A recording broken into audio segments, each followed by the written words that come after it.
अधिकारियों का मैं सबसे पहले यहाँ पर हृदय से स्वागत करता हूँ। आपके साथ में आई एम लखनऊ से प्रोफेसर सब्यसाची सिन्हा और उनकी पूरी टीम भी यहाँ पर मौजूद है। मैं सबसे पहले महाकुंभ से संबंधित एक छोटा सा जो वीडियो है आपके सामने प्रस्तुत करूँगा, तो आपके कुछ जो लोग वहाँ जा नहीं पाए हैं उन लोगों को इसके बारे में थोड़ा अंदाज़ा लगेगा। 2025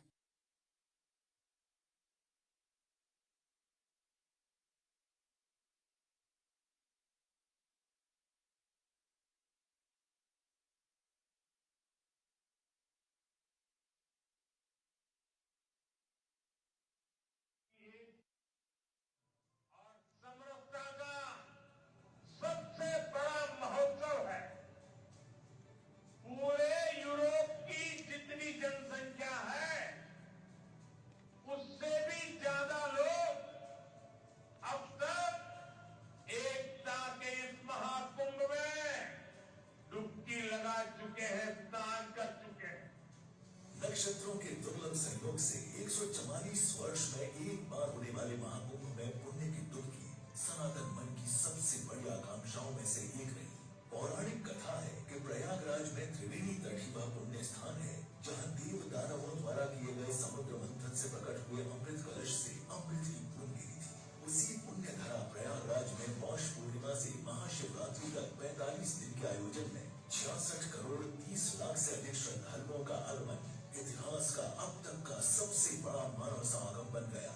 आदरणीय प्रधानमंत्री नरेंद्र मोदी जी के मार्गदर्शन और माननीय मुख्यमंत्री योगी आदित्यनाथ जी के नेतृत्व में महाकुंभ का सफल आयोजन सुव्यवस्था की हर कसौटी पर खरा उतरा। अमृत स्नान के लिए 13 अखाड़ों के सन्यासियों साधु संतों की शोभा यात्रा, परंपरागत नगर प्रवेश, अमृत स्नान, कल्पवासियों से लेकर आम श्रद्धालुओं पर पुष्प वर्षा और संगम तट पर सनातन का जय घोष। दिन और रात को एक जैसा बनाने वाली जलमग व्यवस्था की कहीं कोई तुलना ही नहीं थी। राजनीति के क्षेत्र से लेकर रुपहले पर्दे और खेल जगत की हस्तियों समेत अनेक विशिष्ट अतिथि, 100 से ज्यादा देशों से आए विदेशी नागरिकों एवं राजनयिकों ने महाकुंभ में वसुधैव कुटुंबकम की भावना का अनुभव किया। महाकुंभ के डिजिटल प्रारूप ने युवाओं को आध्यात्मिक आयोजन की ओर आकर्षित किया। AI आधारित कुंभ सहायक चैटबॉट, गूगल नेविगेशन, शौचालयों की साफ सफाई के लिए QR कोड आधारित व्यवस्था, चेंजिंग रूम जैसी सुविधाएं युवाओं को संगम तट तक खींच लाई। ऐसी सुव्यवस्था का निर्माण आसान नहीं था। माननीय मुख्यमंत्री योगी आदित्यनाथ के नेतृत्व में नवंबर 2022 से इसकी तैयारियां शुरू हो गई थी। 4000 हेक्टेयर के मेला क्षेत्र को 25 सेक्टरों में बांटकर हर जरूरी सुविधा से युक्त एक अस्थायी महानगर स्थापित करने की रूपरेखा तैयार हुई। अवसंरचना निर्माण से लेकर ठहरने खाने से लेकर शौचालय, स्ट्रीट लाइट्स और पेयजल पाइपलाइन तक हर तरह की बुनियादी सुविधाएं जुटाई गई। श्रद्धालुओं के आवागमन को बसों की भीड़ों, नए बस स्टॉप्स, स्पेशल ट्रेन समेत 16,000 रेलगाड़ियों ने सुगम बनाया तो हवाई मार्ग से आए श्रद्धालुओं की यात्रा को प्रयागराज एयरपोर्ट के नए टर्मिनल ने आसान कर दिया। 66 करोड़ से ज्यादा की भीड़ के बावजूद किसी आपराधिक घटना का न होना भीड़ की सुव्यवस्थित तरीके से संगम के घाटों तक पहुंचने के पीछे स्मार्ट पुलिसिंग, ट्रैफिक और क्राउड मैनेजमेंट की विस्तृत योजना का बड़ा हाथ रहा। इसके लिए कुल 75,000 पुलिस अर्धसैनिक बल तैनात किए गए। मेला क्षेत्र में क्राउड मैनेजमेंट के लिए AM संचालित कैमरे, ड्रोन की निगरानी थी तो जल क्षेत्र में सुरक्षा देने के लिए NDRF, SDRF और जल पुलिस का 24 घंटे का सजग पहरा था। दुनिया में आस्था आर्थिकी के साथ आज तक लोगों ने नहीं जोड़ा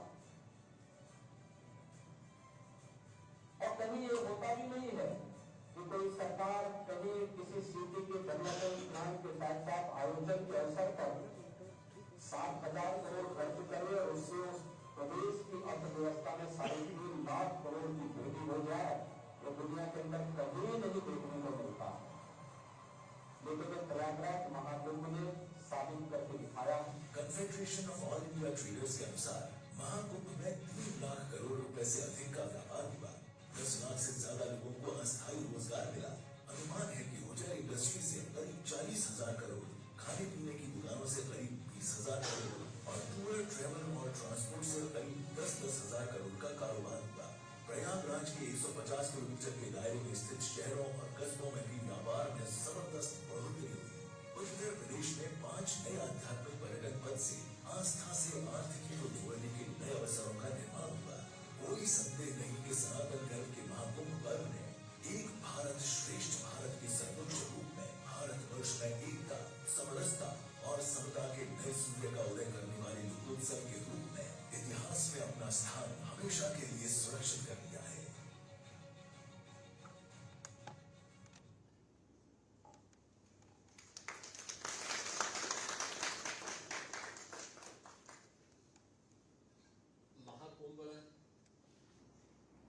का ये आयोजन हमारे लिए तो पहला अवसर था, लेकिन इसका एक छोटा रूप 2019 में हम लोगों को करने का अवसर प्राप्त हुआ था, जब प्रयागराज कुंभ के आयोजन को हमारी सरकार ने उसी धरती पर संपन्न किया था। कुंभ सामान्य रूप से यह हजारों वर्षों की भारत की विरासत का हिस्सा रहा है, लेकिन इसके बारे में लोग ये मान चुके थे कि कुंभ का मतलब जहां भगदड़ हो, अव्यवस्था हो, गंदगी हो। आज के समय में लोगों की इस धारणा के विपरीत कुछ नया करके हम दिखाएं, क्योंकि जब हम लीक से हट करके करते हैं तो ही लोगों के लिए वो स्मरणीय बन जाता है। जब हम लकीर का फकीर बनते हैं तो लोग उसको कोई महत्व नहीं देते हैं। हमारी जो सबसे बड़ी समस्या है वो ये है कि हम समस्या के बारे में ज्यादा सोचते हैं, और जब भी हम समस्या के बारे में सोचते हैं तो हमें कोई ना कोई बहाना मिलता है। लेकिन जब हम समाधान की तरफ जाते हैं तो उसके अनेक रास्ते मिलते हैं, और यही समाधान ही इनोवेशन है। प्रयागराज कुंभ 2019 में यही बात हमारे सामने थी। मार्च 2017 में हमारी सरकार बनी थी। जुलाई 17 में मेरी प्रधानमंत्री जी से इसके बारे में चर्चा हुई कि प्रयागराज में कुंभ का आयोजन है। तो उन्होंने मुझसे कहा कि इसको ऐसा बनाएं कि जो लोगों के लिए स्मरणीय बन जाए। दुनिया की एक ऐसी घटना के रूप में क्या इसको प्रस्तुत किया जा सकता है जिसके प्रति पूरी दुनिया आकर्षित हो। यद्यपि यह आयोजन भारत के सनातन धर्म से जुड़ा हुआ एक आयोजन है, लेकिन पूरे भारत को जोड़ने का भी एक माध्यम बन सकता है। हमने अपनी टीम से आकर के हम बैठक शुरू की, बातचीत शुरू की। तब तक हमारी तैयारियां प्रारंभ नहीं हुई थी। प्रधानमंत्री जी की प्रेरणा थी उस दौरान कि क्या इसमें हेड्स ऑफ द मिशंस को जोड़ा जा सकता है, विभिन्न देशों के जो मिशन हैं उनको इस आयोजन के साथ जोड़ा जा सकता है। तो मैंने तत्कालीन विदेश मंत्री श्रीमती सुषमा स्वराज जी से भी चर्चा की, और मेरे मन में एक बात सामने आई थी। मेरे सामने 2013 का कुंभ भी था। 2013 में कुंभ का आयोजन हुआ था, और कुंभ के इस दौरान मैंने समाचार पत्रों में इस बात को देखा था, और मैं उस दिन स्वयं प्रयागराज में ही था। मैं उस समय एक योगी के रूप में अपने शिविर में था। लेकिन अगले दिन समाचार पत्रों की लीडिंग न्यूज बनी थी जिसमें था कि मॉरिशस के प्रधानमंत्री प्रयागराज महाकुंभ में आए, लेकिन कुंभ में गंदगी को देख करके, गंगा जी में गंदगी को देख करके वे बिना स्नान किए ही और ये टिप्पणी करते हुए कि क्या यही गंगा है,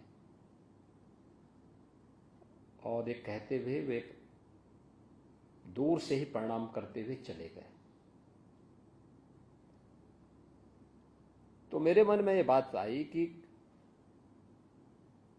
एक देश के राष्ट्राध्यक्ष हमारे आयोजन में भाग लेने के लिए आए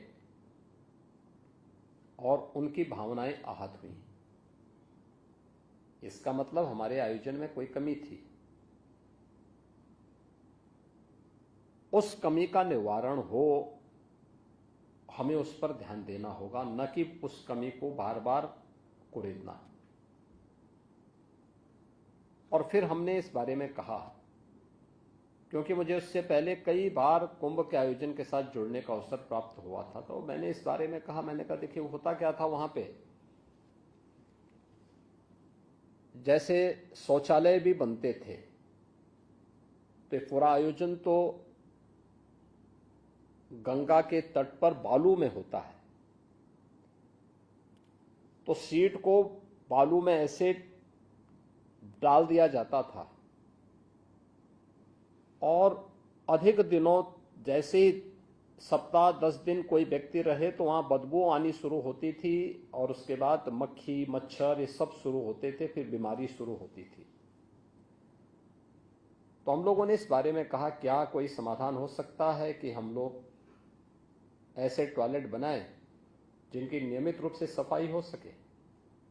बालू में डालने की बजाय उन्हें हम नियमित रूप से सफाई करने की व्यवस्था कर सकें। तो इसमें खर्चा ज्यादा आ रहा था, लेकिन उस समय गडकरी जी से हमने चर्चा की तो उन्होंने कहा कि हम सपोर्ट करेंगे।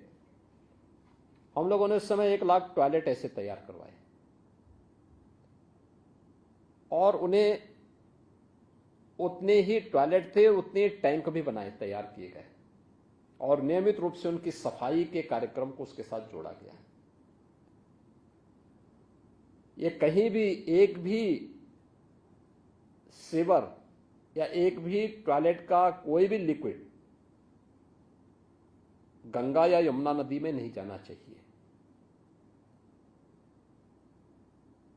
स्वच्छता के लिए कर्मचारी तैनात किए गए और ये राउंड द क्लॉक सफाई होगी। जब मुख्य स्नान है, भीड़ है, उस दौरान संभव नहीं, लेकिन जैसे भीड़ छंटे सफाई का कार्यक्रम हमारा चलता रहे। दिन में भीड़ है तो रात्रि में सफाई हो, कहीं भी कोई कूड़ा नहीं दिखना चाहिए, गंदगी नहीं दिखनी चाहिए। नदी हो, आश्रम हो, घाट हो या फिर किसी भी अन्य स्थल पर शुद्ध पेयजल की आपूर्ति की व्यवस्था हर एक शिविर में हो सके, हम वाटर एटीएम की स्थापना कर सके, इस कार्यक्रम को भी उसके साथ जोड़ा गया। और आयोजन तो 55 दिन का था 2019 में, लेकिन मैंने तैनाती उससे भी 2 महीने पहले सभी कर्मचारियों की वहां पे की थी, जिससे इनकी ट्रेनिंग कराई जा सके, इनके लिए स्पेशल कोर्स, उनके लिए ओरिएंटेशन कोर्स वहां पे चलाए जा सके कि इस बड़े आयोजन को संपन्न करने के लिए उनको कैसे तैयार होना है, कैसे इसको आगे बढ़ाना है। उन्हें हर प्रकार की सुविधाएं दी गई, लेकिन साथ साथ जवाबदेही भी उसके साथ तय की गई थी। टेक्नोलॉजी का हम लोगों ने उस समय उपयोग किया था और इससे भी महत्वपूर्ण था, इतना बड़ा आयोजन सकुशल संपन्न तब होगा जब सुरक्षा की बेहतर व्यवस्था हो, क्राउड मैनेजमेंट एंड सिक्योरिटी की उत्तम व्यवस्था और प्रत्येक व्यक्ति के मन में हम एक विश्वास पैदा कर सकें कि हां, यह पुलिस हमें सुरक्षा दे सकती है। दूसरा किसी भी क्राइसिस मैनेजमेंट में किसी भी स्वयंसेवी संगठन से महत्वपूर्ण रोल पुलिस की होती है। तो पुलिस का व्यवहार उस समय मायने रखता है। देखिए, फर्स्ट रिस्पॉन्ड पुलिस करती है, लेकिन पुलिस के प्रति आम जन के मन में एक अविश्वास जैसा भाव होता है। इस अविश्वास को दूर करना, पुलिस के लोगों का 4 महीने से काउंसलिंग की गई, उनकी स्पेशल कोर्सेज उनके चलाए गए, स्पेशल क्लासेस ली गई कि भाई देखो, पब्लिक कभी कभी गुस्सा होती है, होगी, क्योंकि होगा क्या कि मुझे मालूम था कुंभ के वॉल्यूम के बारे में, उसके स्केल के बारे में, कि महाकुंभ का आयोजन है तो इसमें भीड़ होगी, और भीड़ होगी तो होगा क्या कि जो पहले आ जाएंगे उनको तो कम पैदल चलना पड़ेगा, क्योंकि उनको हम संगम से 2 किलोमीटर 3 किलोमीटर के दायरे में पार्किंग दे रहे हैं। लेकिन जैसे जैसे पार्किंग भरती जाएगी वैसे वैसे लोगों को ज्यादा पैदल चलना पड़ सकता है। अब जिसको 10 किलोमीटर पैदल चलना पड़ेगा, कभी पैदल चला नहीं है, और उसको कोई पुलिसकर्मी रोकेगा तो झल्ला ही जाएगा। उन स्थितियों में गुस्सा नहीं होना है, हाथ जोड़ करके उसको समझाना है, उसको बैठने की व्यवस्था करनी है। इन सभी चीजों के लिए उन्हें तैयार किया गया। ये सभी आयोजन करने के लिए हम लोगों ने फिर 19 का, हमारे पास एक उदाहरण था कि 19 के प्रयागराज कुंभ ने एक संदेश दिया था स्वच्छता और सुव्यवस्था का। टेक्नोलॉजी का कुछ हमने हद तक उपयोग किया था, उसका भी व्यापक प्रभाव पड़ा था। ऐसे ही 25 ये महाकुंभ होगा, इसमें भीड़ उससे ज्यादा होनी है। इतना ज्यादा भीड़ होगी ये हमें अंदाजा नहीं था, लेकिन मैं ये मानता था कि 24 की तुलना, यह 19 की तुलना में दुगनी भीड़ होगी, दुगनी। तो उसके लिए उस प्रकार की व्यवस्था की गई। एक मैंने नवंबर 2022 में जो पहली बैठक ली थी, एक सामान्य बैठक ली थी, उस समय कोई तैनाती हमने किसी अधिकारी की नहीं की थी, लेकिन शासन के अधिकारियों के साथ मैंने बैठक ली थी। उस समय मैंने कहा था कि भाई देखो, ये मान के चलिए कि हमारे पास 1 वर्ष का समय है। दिसंबर 2023 से एक्टिविटीज वहां प्रारंभ हो जाएंगी। हमें ये सभी कार्य हर हाल में 10 दिसंबर 2024 तक कंप्लीट करने होंगे। और ये आयोजन सफल तब होंगे क्योंकि हम महाकुंभ को तो एक टेम्परेरी सिटी में आयोजित करेंगे, लेकिन उसका सपोर्टिंग सिस्टम होगा प्रयागराज सिटी। प्रयागराज सिटी के एक व्यवस्थित डेवलपमेंट प्लान को भी हमें आगे बढ़ाना पड़ेगा।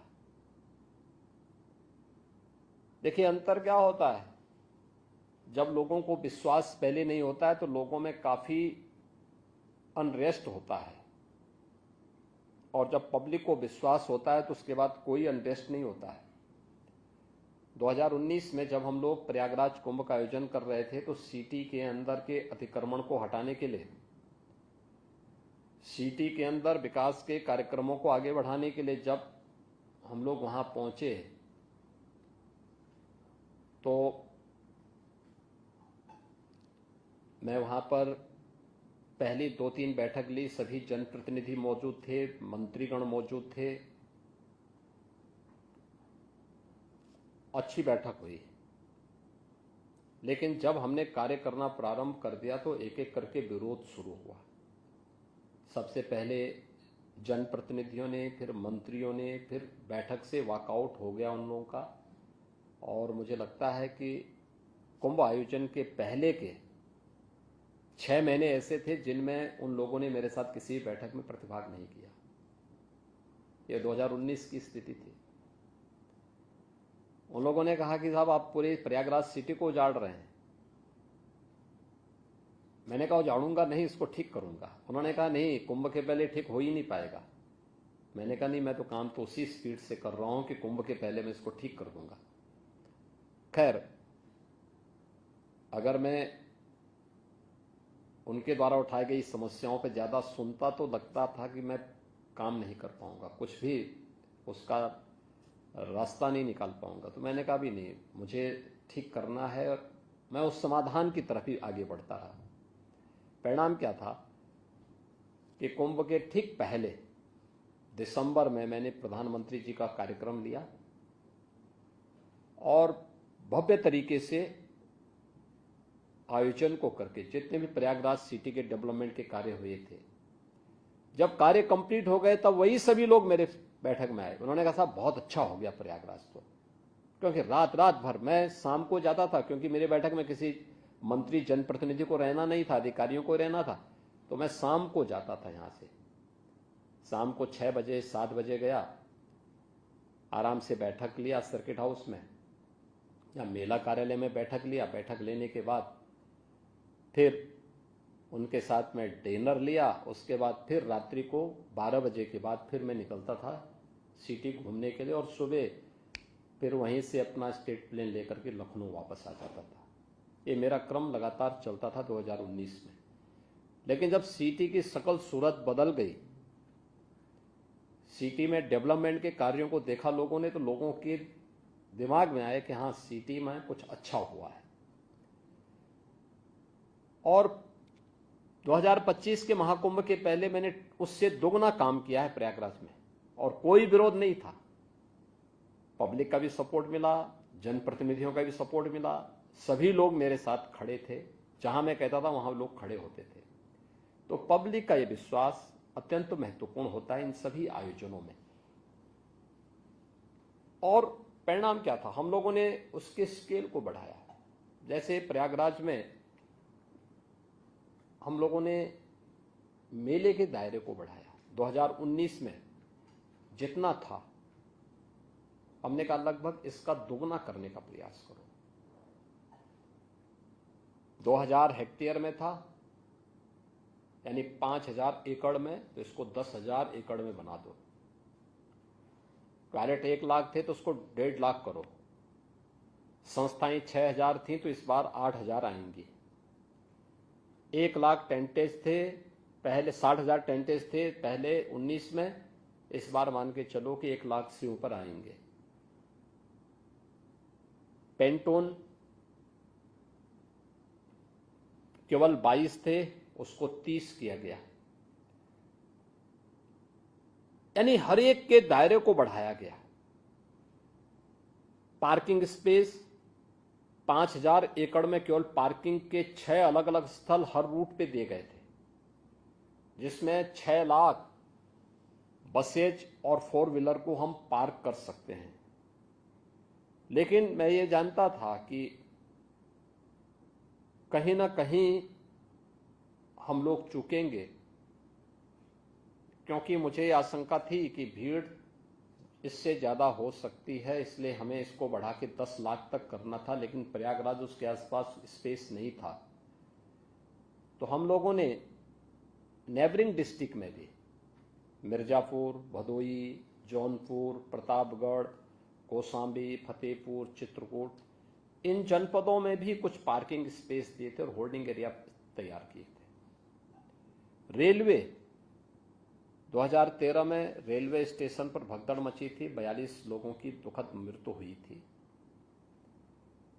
तो रेलवे का मुख्य जंक्शन के साथ साथ 9 अन्य स्टेशन का विस्तारीकरण किया गया। प्रयागराज में एयरपोर्ट का विस्तारीकरण किया गया, सिविल टर्मिनल का, होल्डिंग एरियाज बनाए गए। रेलवे स्टेशन के साथ साथ बाहर भी, कि अगर बाई चांस किसी रेलवे स्टेशन पर 5 लाख की भीड़ एक साथ आ गई, रेलवे स्टेशन की सामर्थ्य 3 लाख की है, तो हम 2 से लेकर के 5 लाख अन्य लोगों को होल्डिंग एरिया में रोक करके उनके लिए व्यवस्था दे सकें। हमें एक चीज का जरूर ध्यान रखना चाहिए, जब भी इस प्रकार के आयोजन होते हैं 2 चीजों का स्वभाव होता है। देखिए, ये विशुद्ध धार्मिक आयोजन है। इसमें जो भी स्नान करने के लिए आ रहा है, एक श्रद्धा भाव उसके अंतःकरण में होती है। उसके मन में कोई दूसरा भाव नहीं होता है। वो केवल अपने लक्ष्य तक जाना चाहता है और उसकी गति और नदी के जल की गति एक जैसी होती है। अगर आप बहते हुए पानी को रोकेंगे तो या तो उसमें करंट होगा तो उसको तोड़ेगा और नहीं तो अगल बगल कहीं फैलेगा। अगर आपने उसके लिए उस प्रकार की व्यवस्था नहीं की है तो अगल बगल के क्षेत्रों में जहां वो फैलेगा वहां पे उसका नुकसान होगा। ऐसी भीड़ का कैरेक्टर भी होता है। आप उसको उसकी राह पर उसके गंतव्य तक पहुंचने का मार्ग दीजिए और जब भी आप उसको उसके गंतव्य के मार्ग पर को बाधित करने का प्रयास करेंगे और उसको अपने लक्ष्य तक पहुंचने में बाधा पैदा होगी तो वह अगल बगल के क्षेत्र में फिर जैसे ही बिखरेगी तो अगर वहां पे होल्डिंग एरिया नहीं है तो वहां पे कोई ना कोई स्टैम्पेड होने की खतरे होते हैं। यह अक्सर होता है। लेकिन धार्मिक भीड़ जो सचमुच आध्यात्मिक भावना से उत्प्रोत होती है वो अत्यंत अनुशासित भी होती है। आपने देखा होगा 28-29 की रात्रि में जो स्टैम्पेड की घटना घटित होती है यह रात्रि को 1:15 बजे से यानी 1:15 से लेकर के 1:30 बजे के बीच में होती है। उस समय प्रयागराज मेला क्षेत्र में लगभग 4 करोड़ की भीड़ रहती है और बाकी लोग, क्योंकि सायंकाल 7:30 बजे से ही मुहूर्त शुरू हो जाता है मौनी अमावस्या का और बाकी भीड़ आ रही है, हर स्तर पर प्रेशर है। लेकिन जैसे ही स्टैम्पेड की घटना घटित हुई विदिन 15 मिनट के अंदर पब्लिक ने स्वयं ग्रीन कॉरिडोर दिया और उन सभी लोगों को हॉस्पिटल पहुंचाने में मदद भी की। आप अनुमान करिए जहां पे पूरी सिटी, जिस सिटी की क्षमता केवल 25 लाख की हो, उस सिटी के अंदर 2.5 से 3 करोड़ लोग हों।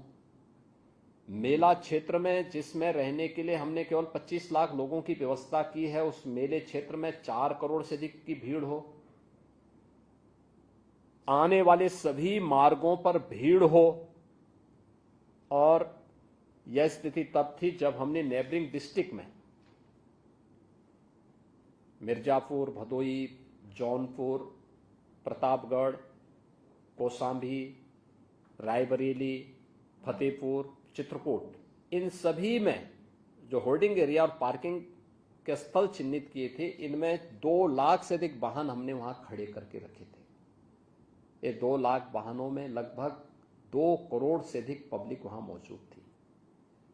हां, क्योंकि वहां पे डिस्ट्रिक्ट एडमिनिस्ट्रेशन को पहले से तैयार किया गया था कि वहां रोकना पड़ेगा, हो सकता है 24 से 36 घंटे तक उनको रोकना पड़ेगा, तो उनके लिए वहां पे मोबाइल टॉयलेट की व्यवस्था लोकल डिस्ट्रिक्ट एडमिनिस्ट्रेशन को करने हैं। उनके लिए वहां पे भोजन की व्यवस्था, जो भी आप बड़े पैमाने पे लोगों को तैयार कर सकते हैं, पब्लिक सपोर्ट से करना होगा।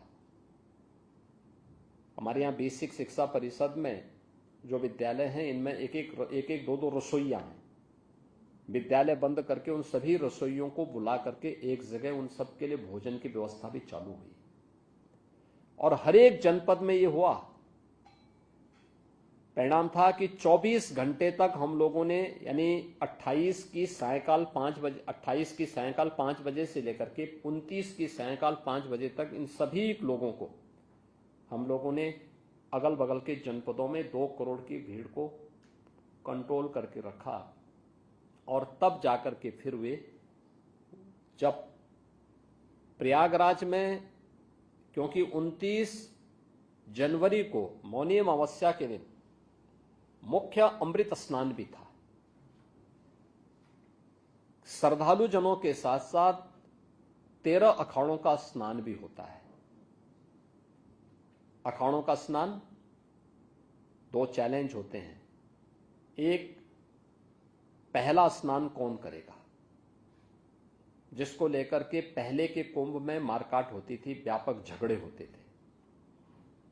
दूसरा, स्नान प्रातः 4 बजे से होना था, लेकिन स्टैम्पेड की घटना के बाद सभी अखाड़े तैयार थे, लेकिन मैंने 3 बजे प्रातः उनसे अनुरोध किया कि स्नान को कुछ देर आपको स्थगित करना पड़ेगा, क्योंकि एक घटना घटित हुई है। घटना पैनिक न हो, इसलिए हमने उसको हॉस्पिटल तो लोगों को पहुंचाया, उनके उपचार भी करवाए, कुछ लोगों की दुखद मौत भी हुई, लेकिन हमने इसको बहुत हाईलाइट नहीं होने दिया पहले, क्योंकि घटना पैनिक न हो। क्योंकि हमारे पास उस समय 8 करोड़ लोग, 8 करोड़ श्रद्धालु और संत उस समय प्रयागराज में मौजूद थे, मेला क्षेत्र में, प्रयागराज सिटी में। इस प्रकार की घटना की पुनरावृत्ति न हो, इसके लिए फिर यहाँ से स्वयं हम लोगों ने कंट्रोल करना प्रारंभ किया। अधिकारीगण मौके पे मौजूद थे, इन चीज़ों को हम लोग लगातार उन चीज़ों को करने लग गए। और फिर उनका स्नान, चूंकि मुहूर्त 29 को पूरे दिन भर था, तो फिर दोपहर 12 बजे तक उनको लिए संगम नोच खाली करवा करके वहां पे उनके स्नान की तैयारी की गई। और फिर 3 बजे से 2-2:30 बजे से उनका स्नान प्रारंभ हुआ, 13 के 13 अखाड़ों का और अन्य संतों का।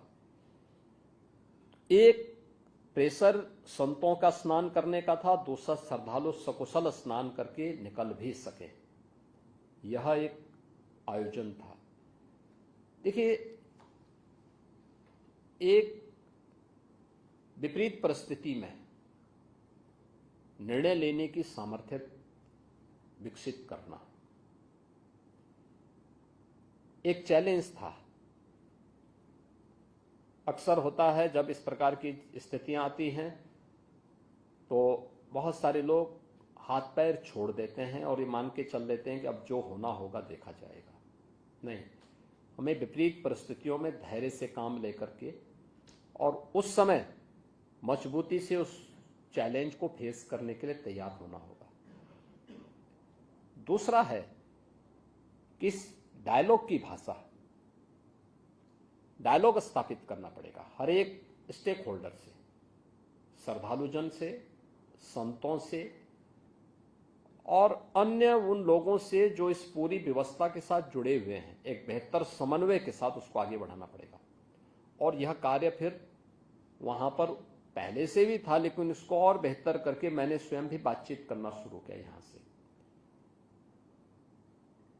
तो आयोजन भी हुआ, अन्य आयोजनों को कंट्रोल किया गया, अगल बगल के जनपदों को भी कहा गया कि भाई देखो, जब तक मैं नहीं कहूंगा तब तक आप वहां से किसी को छोड़ेंगे नहीं, रास्ता आप क्लियर करेंगे जिससे यहां से निकलने वाले लोगों को हम बाहर निकाल सके। और रेलवे स्टेशंस की भीड़ को भी कंट्रोल करने के लिए होल्डिंग एरिया के साथ साथ जगह जगह कंट्रोल करने के लिए टीम्स पहले से तैयार थी, लेकिन उसमें और भी हम लोगों को सावधानी बरतनी पड़ी थी। तो ये प्रयागराज की दृश्य था जिसमें प्रयागराज के इस पूरे आयोजन को सकुशल हम संपन्न करने में सबसे महत्वपूर्ण बात यह है कि इन पूरे आयोजन में ये आस्था आर्थिकी का भी कारण बन सकता है, प्रदेश और देश की अर्थव्यवस्था में भी योगदान दे सकता है। यह मुझे लगता है कि अब तक जिसको हम नजरअंदाज करते थे, आज वह देखने को वहां मिल रहा है। उसका एक छोटा सा उदाहरण मैं आपको दूं। प्रयागराज में महाकुंभ के आयोजन के पहले पूरा आयोजन 13 जनवरी से 26 फरवरी के बीच में हुआ है, 45 दिन का आयोजन था। 13 जनवरी को मुख्य एक स्नान था पौष पूर्णिमा का, उस शुभारंभ था महाकुंभ का। दूसरा स्नान मकर संक्रांति का था, इसमें अमृत स्नान भी था। तीसरा स्नान मौनी अमावस्या का था 29 जनवरी को। चौथा स्नान था बसंत पंचमी 3 फरवरी को। पांचवां स्नान था माघी पूर्णिमा 12 फरवरी को। और अंतिम स्नान और महाकुंभ का समारोह था 26 फरवरी महाशिवरात्रि के दिन 6 स्नान थे, जिनमें 3 अमृत स्नान थे। महाकुंभ में 8,000 से अधिक संस्थाओं ने भाग लिया था, यानी धार्मिक और सामाजिक संस्थाएं थी। शेष तमाम अन्य संगठन भी इस आयोजन में भागीदार बने थे और 1 लाख से अधिक टेंटेज हम लोगों ने वहां उपलब्ध करवाए थे पूरे आयोजन में। बालू में चलना आसान नहीं होता है, क्योंकि अगर गीला होगा तो धंसेगा और अगर थोड़ा बहुत सूखा है, धूप है, तो वह धूल उड़ाएगा बहुत। उसके लिए चेकर्ड प्लेट बिछाई जाती है। 500 किलोमीटर की चेकर्ड प्लेट हम लोगों ने उसके लिए तैयार की थी। 30 पेंटून ब्रिज बनाए थे गंगा नदी और यमुना नदी को पार करने के लिए, इस पार से उस पार जाने के लिए। हम लोगों ने रिवर फ्रंट तैयार किए थे। 12 किलोमीटर का अस्थायी घाट भी बनाया गया था। कुछ पक्के घाट बनाए गए थे। जो लोग सामान्य दिनों में, अक्सर होता क्या था, कुंभ के दौरान बसंत पंचमी के स्नान के बाद मेला लगभग समाप्त हो जाता था। केवल कल्पवासी बचते थे माघी पूर्णिमा तक। उनका 1 महीने का चलता है, पौष पूर्णिमा से माघी पूर्णिमा तक। शेष मेला बसंत पंचमी के दिन लगभग संपन्न हो जाता था। लेकिन पहली बार था कि मेला महाशिवरात्रि तक चला। हमने अंदाजा लगाया था कि 45 दिन में एवरेज 75,000 से 1 करोड़ लोग आएंगे, यानी 75,000 से 1 करोड़ लोगों की उपस्थिति होगी। लेकिन एवरेज जो उपस्थिति थी पूरे आयोजन में, ये मौनी अमावस्या के पहले, यानी मौनी अमावस्या में 28, 29 और 30 को ही 15 करोड़ श्रद्धालु वहां आए थे, जिनमें 5 करोड़ 28 जनवरी को, 8 करोड़ आए थे आपके 29 जनवरी को और 2 करोड़ थे 30 जनवरी को। शेष उससे पहले लगभग 3.5 करोड़ आए थे मकर संक्रांति को और 1.5 करोड़ आए थे पौष पूर्णिमा 13 जनवरी को।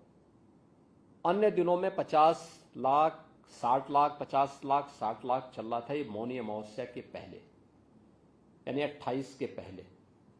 लेकिन 28 के बाद, 29 के बाद, 30 के बाद ये संख्या 1.5 करोड़, 1.25 करोड़ पर डे के हिसाब से चलती रही और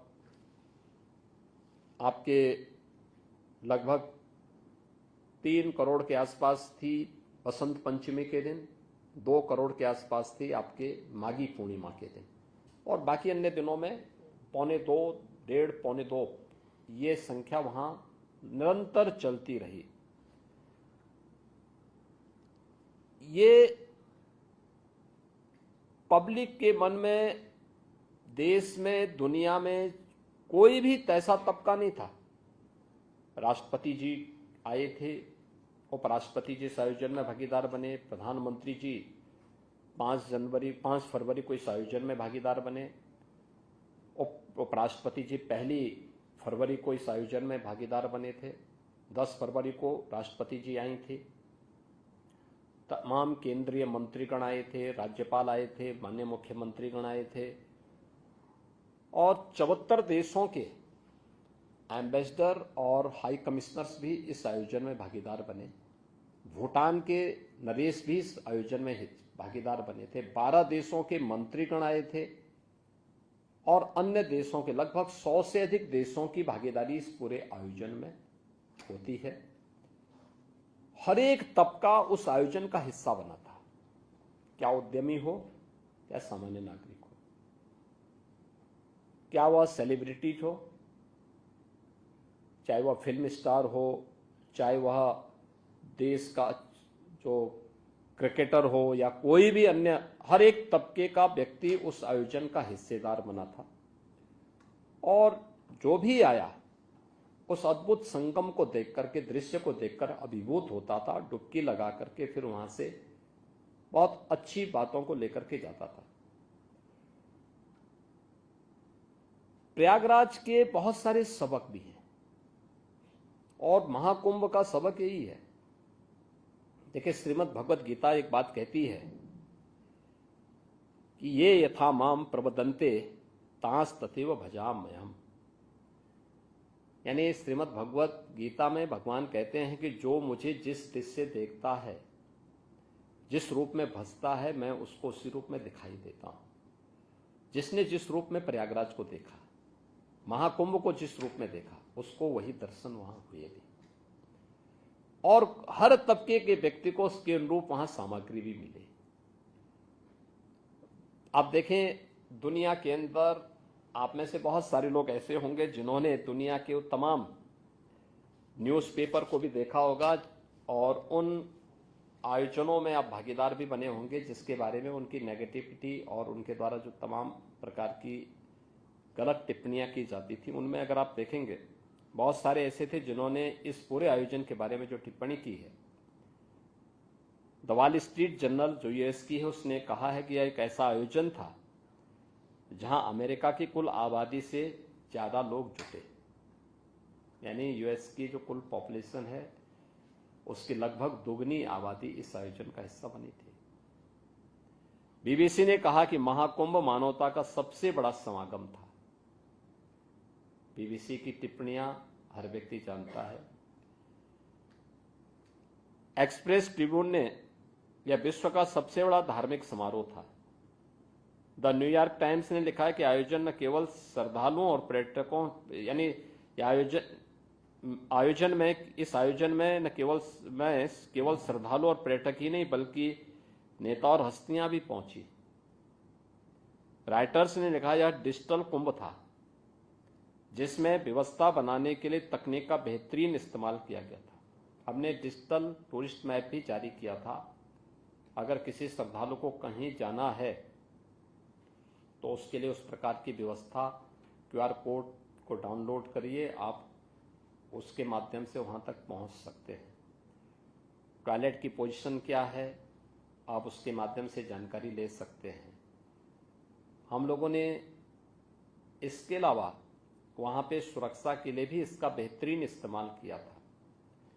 2700 कैमरे थे जो 360 डिग्री तक जिनका इस्तेमाल किया जा सकता था, और integrated command and control centre से हम लोगों ने एक की मॉनिटरिंग की थी। ट्रैफिक मैनेजमेंट का हो या फिर सिक्योरिटी का हो। हम लोगों ने एंटी ड्रोन सिस्टम के साथ पूरे कुंभ क्षेत्र को कवर करके रखा था।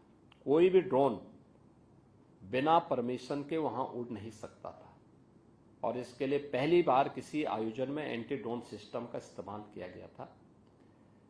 द गार्डियन ने लिखा है कि यह पर्वों का पर्व था, लोगों की उमंग और उत्साह चरम पर रहा। सीएनए ने लिखा कि दुनिया के सबसे बड़े धार्मिक समागम में 60 करोड़ से ज्यादा लोग शामिल हुए। यह आस्था की अभिव्यक्ति की शानदार नजारा है। और यूनेस्को ने लिखा है, यूनेस्को के जो डायरेक्टर थे टिम कर्टिस, उन्होंने भी एक बयान इस पे जारी किया था। वे स्वयं महाकुंभ के आयोजन में भागीदार बने थे। उन्होंने भी इस बारे में लिखा कि यूनेस्को ने 2019 में कुंभ मेले को मानवता के अमूर्त सांस्कृतिक धरोहर के रूप में मान्यता दी। इससे पहले 2023 से इसके सामाजिक, आर्थिक और पर्यावरणीय प्रभावों की निगरानी की जा रही थी। कुंभ मेला प्राकृतिक और सांस्कृतिक धरोहर के रूप में विश्व को एक नई दृष्टि प्रदान करता है। यह भारत के प्रति एक दृष्टि देता है। आयोजन उत्तर, दक्षिण, पूरब, पश्चिम, जिसके बारे में आदरणीय प्रधानमंत्री जी बार बार कहते हैं कि एक भारत श्रेष्ठ भारत, उसकी अभिव्यक्ति का भी एक बहुत बड़ा माध्यम बना है।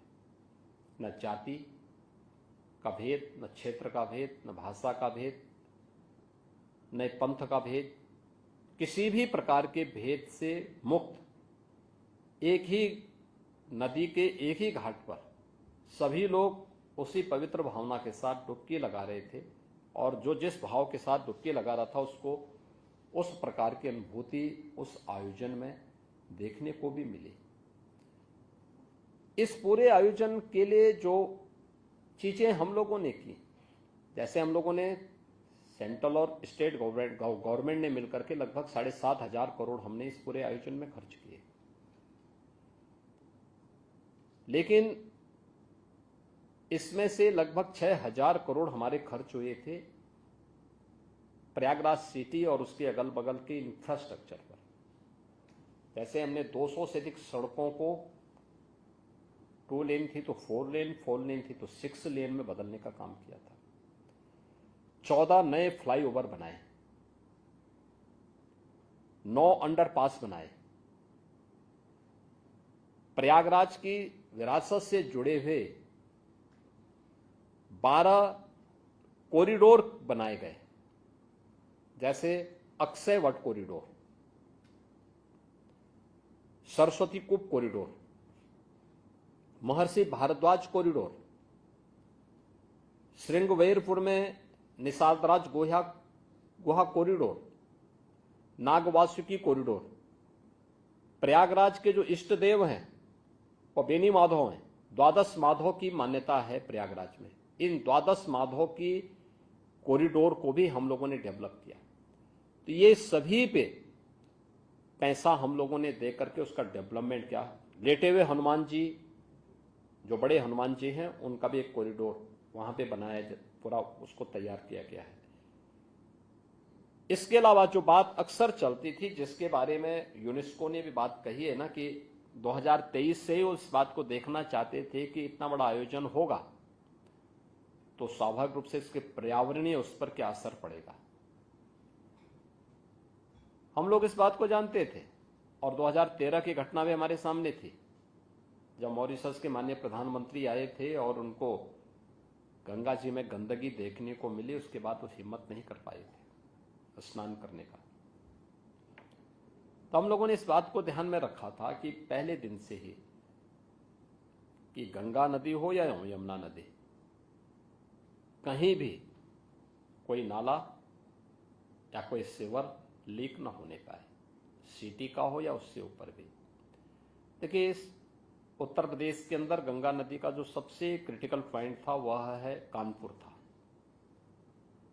कानपुर में 125 वर्ष से अकेले सीसामऊ के पास 4 करोड़ लीटर सीवर प्रतिदिन गंगा नदी में गिरता था। हम लोगों ने 3 वर्ष पहले ही उसे टेप करवा करके आज एक भी बूंद सीवर वहां से गंगा नदी में नहीं गिरता। जाजमऊ कानपुर का ही है, जहां पे ट्रेनरीज का सभी एफ्लुएंट गिरता था। ये बहुत ही खतरनाक विषैला एफ्लुएंट था और इसको, उसका दुष्प्रभाव क्या था कि उसके कारण गंगा नदी के सभी जलीय जीव भी मर गए थे। हम लोगों ने उसको भी कंट्रोल किया और 2 वर्ष पहले उसको कंट्रोल करके हर एक ट्रेनरी पे सीसीटीवी कैमरे लगा दिए गए। राउंड द क्लॉक उसकी मॉनिटरिंग होने लग गई। या तो आप ट्रेनरी चलाइए, उसके लिए आप यहाँ पे कॉमन ट्रीटमेंट प्लांट के साथ इसको जोड़िए, आपको फैसिलिटेट हम कर रहे हैं, अन्यथा इसको बंद करिए, ये नहीं चल सकता। प्रयागराज में भी हम लोगों ने एसटीपी के निर्माण की कार्रवाई को नमामि गंगे परियोजना के साथ जोड़ करके पूरा किया था, लेकिन फिर भी 261 एमएलडी के सेवर ऐसे थे जो अभी एसटीपी के साथ टेप नहीं किए गए थे। तो इसको हमने बायोरेमेडिएशन और जियो ट्यूब के माध्यम से जोड़ने का काम किया था और कहीं भी कोई एक भी बूंद सेवर न गिरे। लेकिन इस सब के बावजूद लोगों ने फेक रिपोर्टिंग करनी प्रारंभ की थी। लेकिन हमारी स्वयं स्टेट गवर्नमेंट की पॉल्यूशन कंट्रोल बोर्ड की लैब्स वहां मौजूद है। हमने कुछ प्राइवेट लोगों को भी, प्राइवेट पार्टीज को भी वहां पे लैब्स स्थापित करने के लिए वो किया था कि आप भी करेंगे, हम भी करेंगे, और फिर हम सैंपल को एक बार दूसरे के सैंपल को एक दूसरे को शेयर भी करेंगे, वो लोग एक दूसरे के यहां भी देखें। देखिए, जल की शुद्धता के 2 मानक होते हैं। एक बीओडी 5 से यानी 3 से कम होना चाहिए। यह जब भी हम लोगों ने इसके लिए अलग अलग समय में जनवरी से लेकर के और 26 फरवरी तक निरंतर हम लोग इसको लेते रहे, और जब भी लिया गया इसकी मात्रा संगम में, देखिए कोई ना कोई ऐसा दैवीय गुण जरूर है कि संगम में जब भी हम लोगों ने कहीं से भी सैंपल लिए तो संगम में यह 3 से नीचे ही मिलता था, 2, 1 इसमें हमें मिलता था। और डिसॉल्व ऑक्सीजन, इसकी मात्रा के बारे में जब भी हम लोगों ने वहां पे चर्चा की तो ये 5 से ऊपर होना चाहिए, और संगम तट पर ही हमेशा 8, 9, 10 इससे ऊपर मिलता था। हाँ, बीओडी की मात्रा जब हम थोड़ा ऊपर आते थे तो बीओडी 3 और उसके आसपास मिलती थी। यमुना जी में थोड़ा सा ऊपर जाते थे तो उससे ज्यादा मिलती, संगम में वो इतना मिलता था। एक जिसके बारे में लगातार लोग चर्चा कर रहे थे, जिसको सेंट्रल पॉल्यूशन कंट्रोल बोर्ड के नाम पे भी एक रिपोर्ट छापी गई थी कि फीकल कोलिफॉर्म की मात्रा बढ़ गई है। ये जो फीकल कोलिफॉर्म की मात्रा के बारे में इनका कहना था, उसमें उसके 3 कारण होते हैं। वह 100 ml में 2500 MPN के रूप में उसकी मात्रा को लोग नापते हैं कि 2500 से ये कम होना चाहिए। जब भी हम लोगों ने अलग अलग डेट पर 11 जनवरी से लेकर के 26 फरवरी तक जब भी हम लोगों ने लिया फीकल कोलिफॉर्म की मात्रा बढ़ने का कारण, अगर वह 100 ml में 2500 से ऊपर है तो मान के चलिए कि उसके 3 कारण हो सकते हैं। या तो कहीं पे सीवर लीक है, या जो जानवर होते हैं, भैंस, गाय, ये नदी में स्नान करते हैं, गोबर करते हैं, तो उसके कारण भी फीकल कोलिफॉर्म की मात्रा बढ़ती है, काफी ज्यादा बढ़ जाती है। या इसके कारण ये बढ़ रहा है, या फिर कोई अन्य कारण है कि नदी पहले से प्रदूषित है। हम लोगों ने 12 जनवरी से लेकर के और 26 फरवरी के बीच में संगम में जब भी फीकल कोलिफॉर्म के नमूने लिए, ये हमेशा, यानी संगम में ये 100 तक आ रहे थे, यानी जो 2500 से नीचे होना चाहिए था वो 100 तक आ रहा था। हाँ, इसकी मात्रा उस जगहों पर हमें, जब हम काफी ऊपर आते थे और जहां पर अक्सर हम लोग देखते हैं सामान्य दिनों में कि लोग अपने भैंस को इस पार से उस पार ले जा रहे हैं या भैंस वहां छोड़े हुए हैं, तो हो सकता है कुछ सैंपल वहां के रहे होंगे जिसमें 1200-1300 तक वो फीकल कोलिफॉर्म की मात्रा वहां मिल रही थी। शेष अन्य स्थलों पर भी बहुत सारी जगह पर ये चीजें हम लोग लगातार उसकी निगरानी कर रहे थे, और जिसमें हम लोगों ने इसको चैलेंज किया था कि भाई आपके जो नमूने हैं ये गलत हैं, आप हमारे सैंपल को लीजिए, और हमारी टीम आपको इसको चैलेंज कर रही है। 2 लैब्स यहाँ पे मौजूद हैं, आप इसके अनुसार इसको देखिए। अंततः सेंट्रल कंट्रोल बोर्ड को इसके बारे में, पॉल्यूशन कंट्रोल बोर्ड को इसके बारे में इस बात को मानना पड़ा था। ये आयोजन आर्थिकी के बहुत बड़े आधार भी बनते हैं, और खासतौर पर इसलिए भी ये महत्वपूर्ण हो जाता है कि रोजगार का सृजन कितने बड़े पैमाने पे होता है और कैसे लोगों के जीवन में परिवर्तन का आधार बनता है।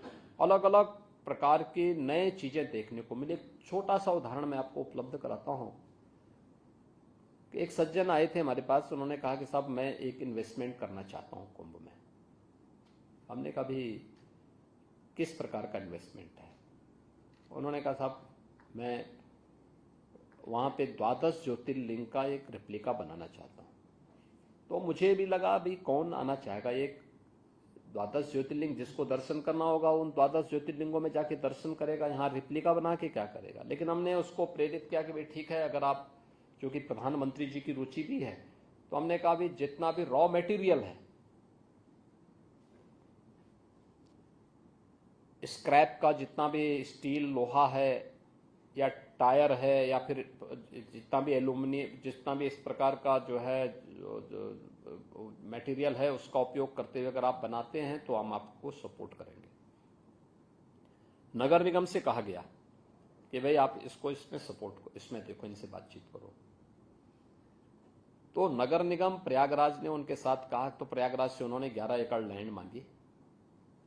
उन्होंने बताया मैं 12 ज्योतिर्लिंगों को बनाऊंगा और 6 अन्य महत्वपूर्ण ज्योतिर्लिंगों को की रिप्लिका तैयार करूंगा, और उसको मैं वहां मूर्ति या कोई ज्योतिर्लिंग नहीं रखूंगा, बाहर ही मंदिर का वो बनाऊंगा, ढांचा तैयार करूंगा और बाहर एक वीडियो स्क्रीन के माध्यम से प्रत्येक ज्योतिर्लिंग में उसके बारे में बताऊंगा। ये ज्योतिर्लिंग ठीक उसका कोऑर्डिनेट वही होगा जो जहां पे जिस कोऑर्डिनेट के साथ स्थित है भारत के अंदर। हमने ओके किया, उसने बनाया। जनवरी फर्स्ट वीक में मैंने उसको उद्घाटन भी किया।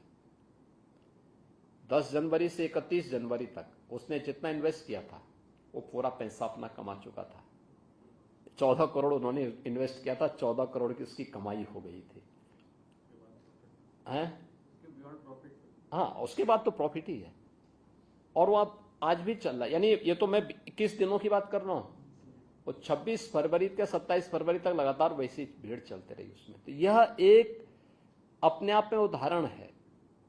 ऐसे ही आप किसी भी उसको देखेंगे वहां पे, अपने आप में एक अद्भुत वो है कि कैसे वहां पर अलग अलग तबके के लोगों ने अपनी आजीविका का एक नया माध्यम बनाया था। तो जो जिस भाव से गया उसको उस प्रकार की दृष्टि वहां देखने को मिली, उस प्रकार की सृष्टि भी उसको देखने को मिली। और महाकुंभ के आयोजन के बहुत सारे सबक हैं। हमें धैर्य के साथ इस प्रकार के आयोजन के साथ जुड़ना होगा। विपरीत परिस्थितियों में धैर्य खोए बगैर नए मार्ग हमें देखने पड़ेंगे और प्रकृति के उन नियमों का पालन करना पड़ेगा जो पहले से हमारे सामने मौजूद हैं। जैसे नदी का प्रवाह है, आप छेड़ोगे तो उसके दोनों परिणामों के बारे में हमें पहले से इंतजार करना पड़ेगा। ऐसे ही भीड़ का भी प्रवाह होता है, उसको या तो उसकी राह चलने दो, उसको मार्ग दीजिए जाने के लिए आगे, और नहीं तो फिर वह कहीं ना कहीं भगदड़ का कारण जरूर बनेगा। मुझे अच्छा लगा कि भारतीय डाक सेवा से जुड़े हुए आप सभी अधिकारीगण इसमें रुचि लिए, और IIM लखनऊ में आप लोगों ने यहाँ पर आकर के आज इस संवाद के कार्यक्रम में मेरे साथ भी आपको यहाँ पर जुड़ने का अवसर प्राप्त हुआ है। मैं प्रोफेसर सब्यसाची सिन्हा जी को और उनकी पूरी टीम को धन्यवाद देता हूं। आप सबका एक बार फिर से स्वागत करता हूं। बहुत बहुत धन्यवाद। IIM की तरफ से मैं भी आपको